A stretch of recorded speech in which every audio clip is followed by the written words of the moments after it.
Good morning, and I am in sunny Scotland. On the way up to Aberdeen, and we'll be taking the ScotRail HST service.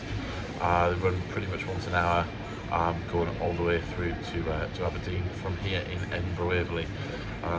Just grabbing myself a little hot chocolate and a warm up. It's pretty cool here in Scotland, although the sun is out. We'll be travelling in first class, so let's go. So welcome aboard. This is the ScotRail HST service up to Aberdeen. Time up to about 2.5 hours. I'll get into Aberdeen just before 2 o'clock this afternoon. Really lovely trains. They've been refurbished from what First Great Western had these trains at. These nice big comfy first class seats, nice big tables to work at. So yeah, really good. Really looking forward to this journey. Absolutely stunning scenery as you go through of the Forth Bridge. Then you go over the Tay Bridge in Dundee and right up the northeast Scotland coast. So yeah, let's enjoy. Hi guys, and you join me up in Aberdeen in northeast Scotland, here in the Granite City. As you can see behind me, it's absolutely stunning out there. Lovely blue skies, a little bit of cloud, but not too bad. I arrived bang on time here in Aberdeen. It was a great run up from ScotRail. Everything was on time. Train was nice and clean.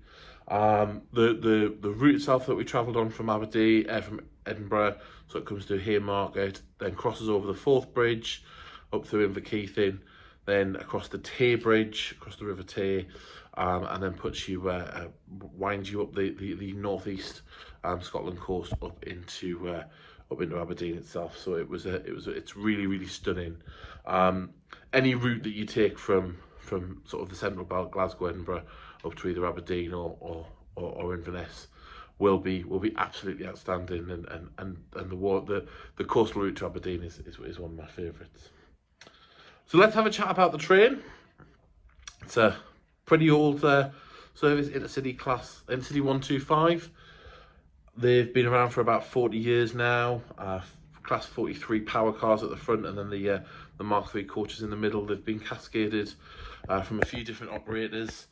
The interiors themselves have had a pretty good refurb, not a full stripping everything out and starting from scratch, but they've used what First Great Western left them, who was the last operator that run those trains, and they've really made a good job of it. They've made the trains fully accessible now, so in both standard and first class, accessible for both wheelchair users, but also for those who are visually impaired or just need a little bit of extra space. It's really great. You've got priority seats in both standard and first class. The toilets are fully accessible, which again, is great for everybody. And although the train spotters will probably kill me for this, they've done away with the opening windows and the slam doors, an iconic sound that's no longer there, but nonetheless, for accessibility and getting on and off, the slidey doors are much easier and much simpler and for everybody to use. Standard class is pretty standard layout, 2+2. They've used again the old seats that First Great Western had.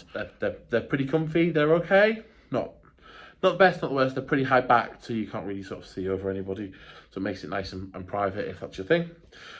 First class, again, they've retained that refurbishment, so that First Great Western did, although they've given it a little bit of a ScotRail touch. The carpets have got the little ScotRail logos in them, which is pretty cool. I think the ScotRail brand works really well up here. It kind of just shows what you can do with the power of a nationalised a brand, rather than kind of different companies trying to sort of piecemeal it every few years. It's been around for about 10-15 years now, actually, the ScotRail brand, and I think it's grown and evolved and really fits Scotland's railway.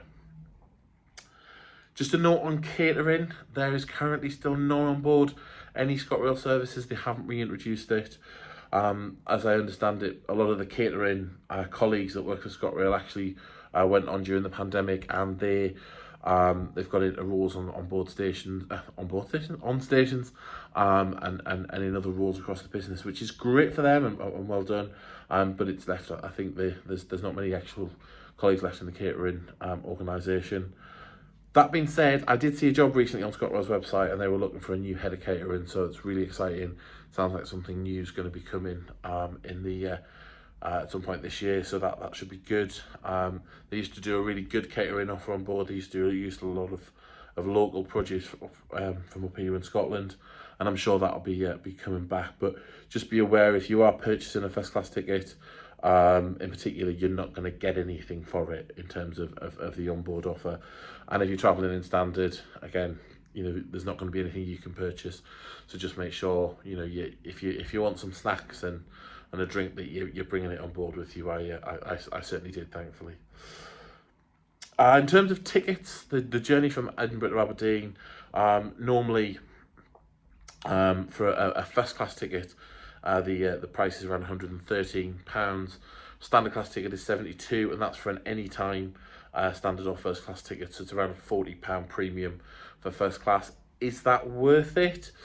At the minute, with no catering, I'm not entirely sure. Obviously, first class gets you a 2+1 layout. It gets you a bit more privacy, but really, it's more about the space and the privacy than it is about any kind of an enhanced onboard catering. So really, that's a value judgment for you. I'm a bit of a snob. I like traveling in first class. I like having the extra space. I like being able to kind of have some privacy and not have loads and loads of people around. So for me, I'd always opt for first class. I don't think £40 for a 2.5 hour intercity journey is too bad a premium. However, what is really important is that at the moment ScotRail have an offer on whereby for £15 on the intercity services you can upgrade to first class from any ticket. So even if you've got one of the cheaper advanced purchase tickets, you can upgrade that for a flat fare of £15, which I think is pretty good value for being able to kind of upgrade your experience. So how long are these trains going to be here? The Intercity 125s, they've been around for a long time now. I think it's around about 40 years. I'm sure somebody can correct me down in the comments just when they were first introduced. And they're a good train. They're a really good train. It's really solid what ScotRail have done. It's really good. I think they've really got value for money out of what they've done with the refurbishment. They've not really stripped them back. They've not done a total strip everything out, as I said, and kind of put new seats or anything in. They've used the old seat frames. They've used some of the old materials where they were in good condition. The trains feel very modern. They feel good. They've got all the facilities you would expect: USB sockets, 3-pin plug sockets, etc. Your seats in first class have a nice recline. But ScotRail have announced, and Transport Scotland have announced, that they do plan to decarbonise their railways. So these old diesel chuggers probably aren't going to be around for too much longer. Probably in the next kind of 10 years or so, you'll see those being replaced by newer electric trains as the lines kind of up to Edinburgh, up to Inverness and Aberdeen finally get electrification, and it's part of Transport Scotland's plan to actually electrify, I think, most of the mainline trunk routes into Inverness and Aberdeen, and certainly a lot of the other routes and the kind of the surrounding routes will be replaced, I think, with kind of hydrocarbon trains. But that would mean that electrical multiple units will probably become the mainstay of those intercity services. So who knows? We might be seeing pendolinos displaced in the future. But that's probably not for debate now. However, if you do have any strong views on where the replacement trains for the HSTs will eventually come from, please do start a bit of a debate in the comments. I'm sure a lot of people will be not wanting to see those HSTs go. So, lastly, do I think it's a good service? Yeah, I really do.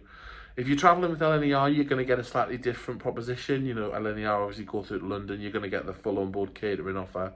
But the ScotRail service was really good. It was very comfortable.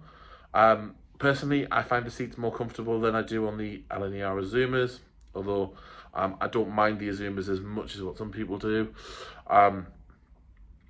Without the catering, I made sure I had my own snacks and drinks for the journey, and a little bit of reading material as well. But it was really pleasant. It was a lovely way to get up here. It's really nice to travel on those trains. They're so iconic.